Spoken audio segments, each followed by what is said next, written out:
This is Dave Meltzer with Entrepreneurs the Playbook, and I have Ramon Castillon. That's right, it rhymes, and he's just teaching me my Spanish 101 here in the Playbook studio. He is the president of Row House, which is a fitness phenomenon, and we're going to get into that. But like every great entrepreneur, I want to get a little bit of backstory, Ramon. You're not your normal American entrepreneur.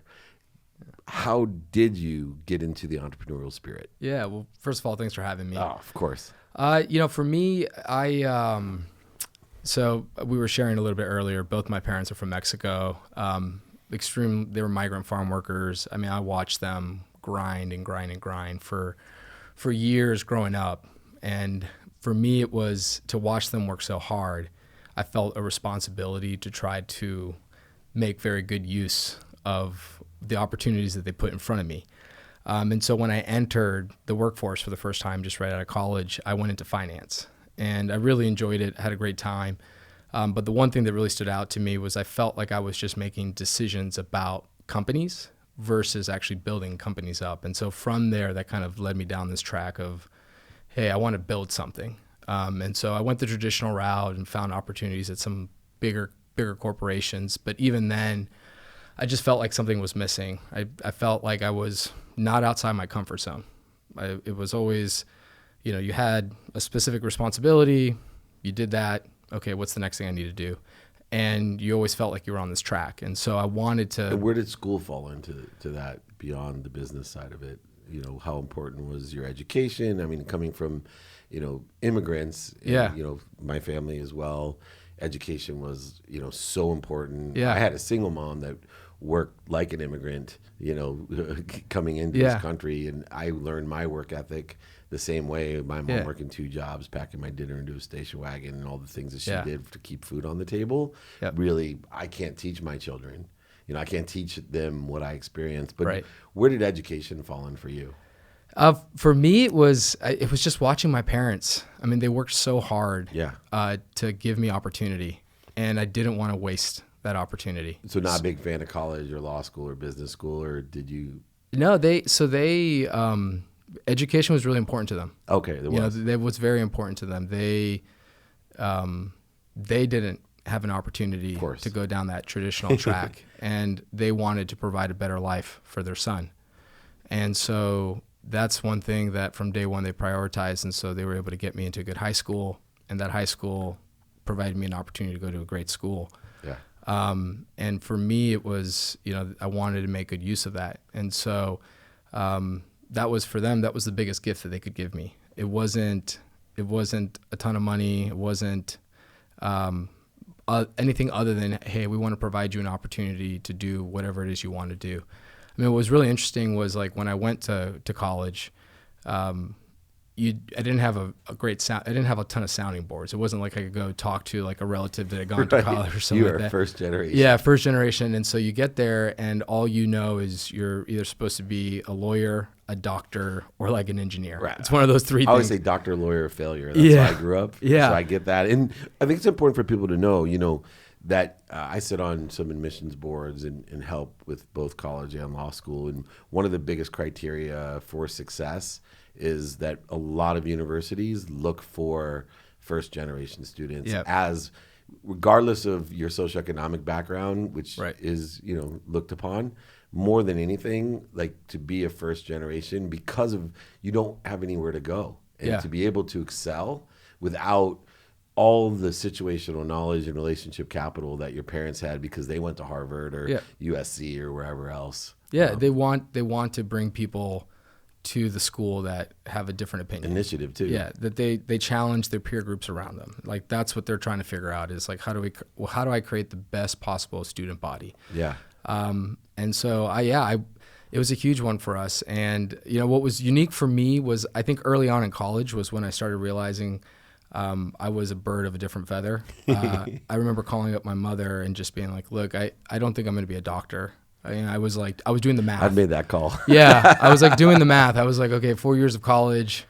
Then how much time going to med school and how much money? What's this residency thing that we're talking about? And I was like just doing the math quick, and I was like, am I going to be like 40 You would before be. like Exactly. before this is Until all you said? pay off your loans, yeah. Yeah. So I called my mother up and I said, you know, I took this course. I found it really interesting. Economics. It was Econ 101. Yeah. And I was like, I think I'm going to become an econ major, Mom.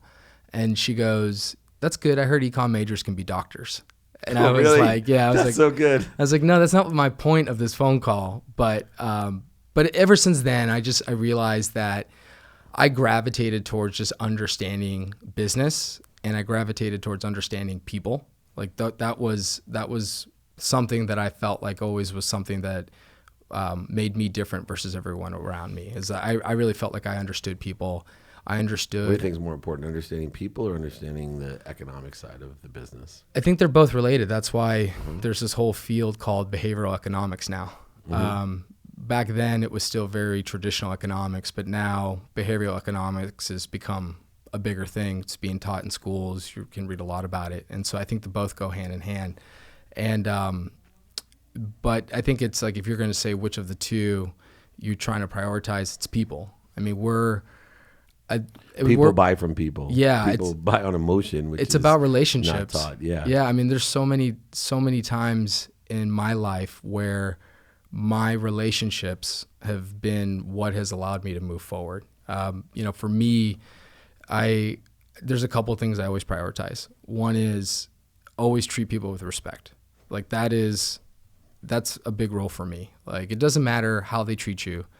And I got that from my dad. Like my dad only saw the good in people. And for me, that's kind of how I look at it. Is like, I'm going to try to only see the good in people. And I'm going to try to treat you that way. The other thing for me is try to look at things from their side. Doesn't mean you have to agree with them, but try to understand where they're coming from.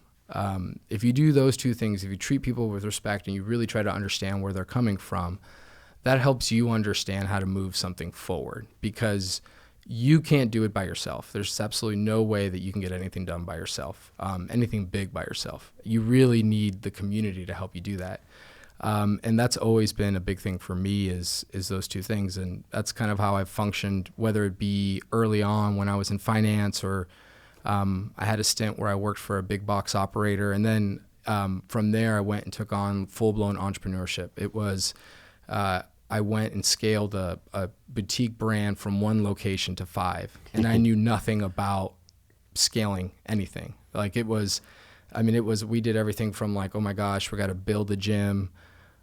Do you know anything about real estate? Do you know anything about architects? Do you know anything about contractors? No? Okay, fine. I'll go figure it out. And so now you're interacting with brokers, lawyers, architects, GCs, and the way that I was able to kind of close that knowledge gap was by saying, look, I'm not going to act like I know everything about your field, but I'm going to come to you and treat you with respect. I'm going to be humble about it. And I'm going to try to see things from your end. And I'm just going to try to figure out how we can make this work so there's a win-win. When you were in that situation, how much were you manipulated? You know, what I found is when people, even if we treat people with respect, that when we're dealing with architects and doctors, lawyers, and contractors, that there's a lot of room for overselling, back-end selling, manipulation, and lying. Yeah. And that there's a huge risk, and the biggest risk of not knowing how to scale. Yep. You know, and I always say my law degree is so beneficial because I can see that side of it, even though I don't practice law, right? I took the bar because my mom made me. Literally, my concern when I hear you talk about that is, all right, man, did they take advantage of you? Yeah. You know, that's something that what I'm thankful for is you have this kind of like, I have to make sure that I assume the best, but also know that everyone always often has their self-interest. There's always like an ulterior motive. Right. And you learn that in finance, right? There's a buyer and there's a seller. So you do learn that. Yeah. And so I think that stuck with me anytime that I would deal with lawyers or architects or GCs, or you're signing a contract. And I would be very upfront. Actually, that was something that I would tackle right from the very beginning. Is a lot of the times I would be like, hey, what's your motive? Let's figure this out. And because I have my so I cut to the chase. Yeah. Like, and that's always been something that is in my ingrained in my DNA is I don't see the point of living in the gray. I'd rather just say like, look, at the end of the day, I need to give, you need to give. I get that. Right. I'm going to let you know what my non-negotiables are. You let me know what your non-negotiables are from the very beginning. And if they don't align from the very beginning, then let's just not waste our time. It's interesting you say that because one of the strategies that I teach is halfway point. And so halfway point basically is a transparent way of negotiation which says, okay, here's my non-negotiables, here's your non-negotiables, here's our agreeables. Right. We just circle the agreeables. Right. On the non-negotiables, instead of wasting time, let's figure out the halfway point for each. Yep. Does that sound fair? Yep. And you will save millions of dollars of time, emotional. The trust is there. Everybody knows, where I have seen negotiations, especially in the sports, billions of dollars of negotiation last for months and years and cost everyone millions because of ego, not math. Yep. And guess where it ended up? At the halfway point. Yep. All the non-negotiables offered the halfway point could be, I'll give you this, you give me that, and that's a halfway point. Or here's the two competing, things. We'll meet at 50%. Yep. It's very simple, and I think I rarely meet someone who has articulated here on the playbook that, I just am very straightforward. I don't want to waste time. And it's just maybe because of the econ background. Yeah. It's just math to you. Yeah. And you have seemed to extracted the emotion out of it with respect and humility. Yeah. Two of the superpowers that I think that you have. Yes. Someone recently told me that I think about things very linearly, which is like, it's very simple to me. There's like here to there. Like I know there can be a lot that can happen between, but like, we know where we're trying to get to. Let's just try to get there in the most efficient manner that we both feel like we can have a respect for each other. Because at the end of the day, we're in a relationship if we make an agreement of some type. So let's try to feel like we made a good agreement, so then we can focus on the execution piece of it. What's something you talked about, how do you avoid being taken advantage of? Yes. Look, you're going to miss things. That's inevitable. I think that's, for me, a big reason why I decided to be a little bit more riskier with my career, is that one of my favorite quotes I have is Mike Tyson's quote is, everyone's got a plan until they get punched in the mouth. And I think it's so spot on, is like, you have to be willing to get punched in the mouth. Because it isn't until that happens that you then realize, oh my gosh, like this is what it's really like. Now I need to start making adjustments. And that means my willingness to take riskier paths and my willingness to make mistakes was huge in my ability to just get better faster.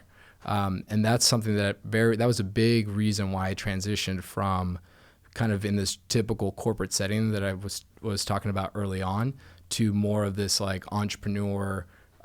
Because for me, I was like, I want to get to a point where in a very short period of time, I can take the biggest punch in the mouth and I can figure out what do I need to do next. And you're still standing. But the only way that you can do that is just putting yourself out there and experience stuff. Like I have this other saying is like, you're never going to see in a military battle some hot shot being the general. Mm-hmm. It's always an older individual that has seen stuff. Yeah, of course. And there's a reason for that. You have to have seen something to actually know how to lead. Right. And I think that's part of the problem with the acceleration and growth of the technology, that we handle so much processing and data in such a short amount of time that we've lost the gray hairs. Yep. Because, I'm one of the people in America that have the most technology background, and I started in 92. Yep. Right. Yep. And the first smartphone in the world, and before they had cell phones. Well, that's a really short amount of time compared to like General Washington. Yeah. That had been in the military for 40 years. Yeah, yeah. It's a really interesting thing. Now, Row House is in a very crowded space, but has unique opportunity and a unique value proposition. Yep. And you're, the driving force as president. Yep. What are some of the key distinctive properties, and how do you educate the market when you're in a crowded market and here you have a unique proposition? Yeah. Well, I think the market's already hitting there. So I've said this before, the consumer is always getting smarter every day. And a great example is 10 years ago, if you went to a restaurant and you looked at a menu, there were two things you didn't see: calories and whether something was vegan. Now you go to a restaurant and those things are on there. And I think that speaks to just how much smarter the consumer's getting. And that applies also to their fitness routine. So as soon as they realize that calories is a measurement of energy, yeah, right. I think the world will change. Yeah. Because knowing calories is important, but it's definitely right. not the distinctive criteria to be healthy. But go ahead. And that's what you're starting to see. So you're starting to get people that are realizing, look, I need to live a healthy lifestyle. I want to live as long as I possibly can. And as well. Yeah, right? exactly. It's not even long. Like, people want to live well. Exactly. And so it's like, now I don't eat as much meat as I used to, right? Like, you have Beyond Meat, you have Impossible Burgers. Impossible right? Burger. Like, you go to Carl's Jr. and it's like, they're talking about that. McDonald's just in Beyond Meat. Yeah, we went in, all of us, to Burger King on our road trip. We all tried the plant burger. So to your point about living well, what has happened is you've gone through this whole stretch where people are like, I need to work out. I'm super busy. I need to be very effective with my workouts, and everyone went down this path of high intensity, high impact. Yeah. And that wasn't sustainable. People were like, okay, I'm healthier, I feel better, I have more energy, but I hurt. There's got to be I'm injured. Yeah, there's got to be some option out there that I can continue to still burn calories, work on strength, and not destroy my body. And so you're starting to see the market go, okay, what options are out there? And there aren't many that have as big a lead as we do. And so you're starting to get people that are saying, rowing, let me learn about rowing. Oh my gosh, rowing's been around for a really long time. That's really interesting. It's a full body sport. Yeah, it's a full body sport. Did you know that it was the first intercollegiate sport? It's been part of every Olympics. It's like people start going, there's a book written about it, Boys in the Boat. They're going to make a movie about it. Okay, well, let me see what this is all about. And what we really also flexibility. It incorporates so much. Rowing's such a holistic exercise and that's probably why it's been around for so long. Yeah, and then you think about what makes rowing very unique, which is the team aspect. You can't have a boat win a race if everyone's just doing whatever. Right. Everyone has to row in sync, and so we take those attributes and we incorporate that in our studio and we bring that to life. So someone is, I need to live a more active lifestyle. I want to do something that's smart for me. Let me go and try Row House. They walk in, they still get a really great experience with a good coach, good music, technology, all that stuff. But then the one thing that really brings it home for them is we all worked together. There was this unique, synchronized experience that we still felt like we had our own individual workout, but we were still a team.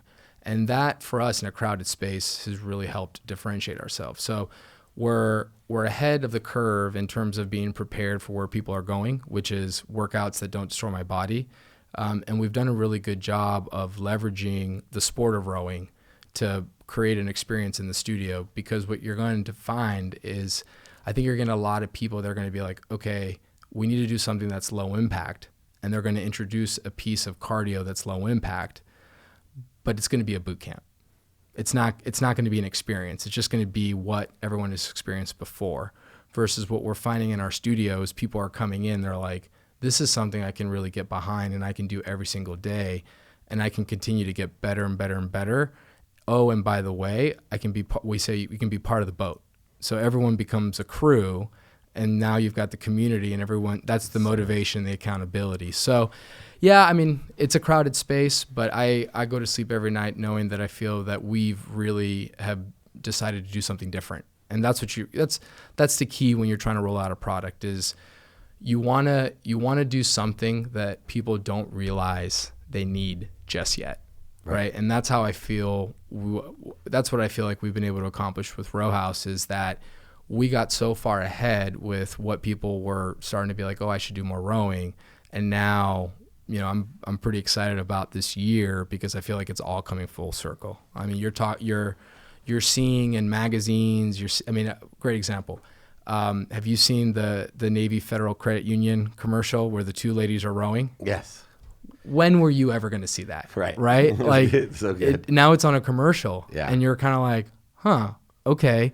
So Navy Federal Credit Union, which is growing quickly, trying to create a competitive position with USAA, did their market research and realized that a good commercial would be to have two ladies talking about their financial well-being on rowers. Right.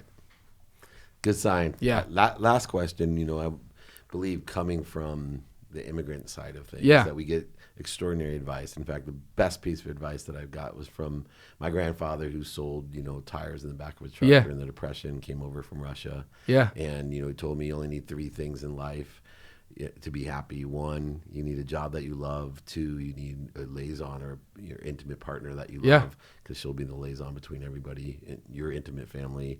And then the best bed you can find, because you spend a third of your life sleeping. And stupping, he said, which you can figure that out in Russian.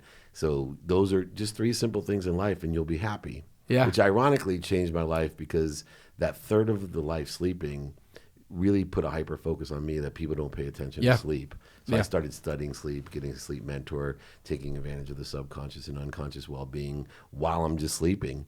And now I have increased my entire life, because I don't need to sleep as much as other people, and I have way more energy and inspiration than them. Yep. What advice like that did you get from your parents? Be present. What does that mean to you? So you and I are talking. Like, one of the first things I did when I came down was I put my phone away and put on Do Not Disturb. I mean, it's right now I'm thinking about talking to you. When I sit down with one of my team members, it's a conversation with them. When I'm at home with my son and my wife, it's about being with them. That's, if you're not present and you're distracted, you're giving 50% of what you could to that person. And so that was something that I got taught by my parents early on, is that you've got one life. The moment you're born, the clock starts ticking. And if you're distracted, you're going to go through the whole time feeling, you're going to reflect back and go, what happened? I don't remember. And so for me, it was to be present. And that's, don't trust me. It's not like I'm perfect at it, right? No, it's like, not. it's a constant battle. Yeah. But it's something that every morning when I wake myself up, that's the first thing I think about is, be present. And that's applied to everything. If I go and I work out, like, I'm working out, like that's what I'm trying to focus on. If I'm going to breakfast with my family, it's breakfast with my family. If I'm talking to an owner or whomever, it's like I'm focused on that. And so I try to work on that all the time. But that was, I love it. Definitely That's, something. ties into my student of the calendar, where I study with a lens of productivity and accessibility, and doing things now keeps me present. Yeah. Right? Can I do it right now? If so, do it. Right. Like being present in this interview. And there's no doubt why you're successful, no doubt why the Row House will be successful. Yeah. There's a common thread of values that exist that we've inherited, luckily, from great generations of hard work, smart work, and long work. Honesty, integrity, humility are some superpowers that you definitely have. And if you haven't listened to this, go back, because if you're a young entrepreneur, you can see that there are no overnight successes, that it's just a matter of consistent, persistent pursuit. And young Ramon Castillon here, president of the Row House, is a classic example of that. This is Dave Meltzer with Entrepreneur, the Playbook.